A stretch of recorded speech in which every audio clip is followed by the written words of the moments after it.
Hai guys, kembali lagi bersama aku Yenti. Pada video kali ini aku akan menjelaskan tentang apa itu derivatif. Nah, buat kamu yang masih bingung atau belum tahu tentang apa itu derivatif, silakan tonton video ini hingga akhir. Jadi derivatif itu merupakan suatu kontrak keuangan atau kesepakatan yang nilainya itu tergantung pada nilai aset lain, bisa berupa saham, suku bunga, komoditas, ataupun mata uang.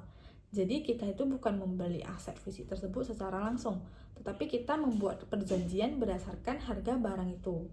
Nah, dalam derivatif itu terdapat beberapa jenis, tapi aku akan menjelaskan dua jenisnya. Yang pertama ada kontrak forward, yang sifatnya itu lebih ke tailor-made atau disesuaikan antar dua pihak yang melakukan secara langsung dan sifatnya itu lebih fleksibel. Kalau misalnya yang kontrak futures hampir sama dengan kontrak forward, tapi lebih terstandarisasi dan diperdagangkan di bursa resmi. Nah, kemudian kontrak futures juga punya fitur mark to market, yang artinya nilai kontraknya itu disesuaikan setiap hari berdasarkan harga pasar.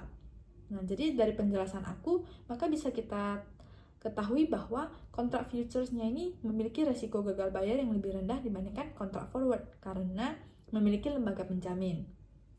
Kemudian, derivatif ini biasanya dilakukan dengan dua tujuan utama. Yang pertama ada hedging dan spekulasi. Jadi kalau misalnya kamu tujuannya hedging itu dilakukan untuk melindungi diri dari resiko fluktuasi harga, seperti perusahaan atau pelaku usaha yang memiliki atau membutuhkan aset fisik di masa depan. Sedangkan kalau spekulasi itu untuk mencari keuntungan berdasarkan perubahan harga tanpa memiliki atau membutuhkan aset fisik di masa depan. Nah, jadi kalau hedging itu untuk menciptakan stabilitas. Kalau misalnya kamu rugi di pasar fisik, kamu bisa menutup kerugiannya dari pasar derivatif. Begitu juga sebaliknya. Nah, kalau misalnya kalau spekulasi kamu benar, maka kamu untung. Tapi kalau misalnya spekulasi kamu salah, maka kamu rugi. Nah, untuk contoh ilustrasinya, bisa kamu lihat di sini.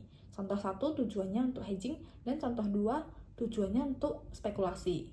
Nah, kemudian dalam derivatif juga punya dua posisi. Kalau misalnya kamu beli, sebutannya long. Kalau misalnya kamu jual, sebutannya short. Nah, kalau misalnya kamu belum selesai membaca contohnya, kamu bisa pause saja videonya.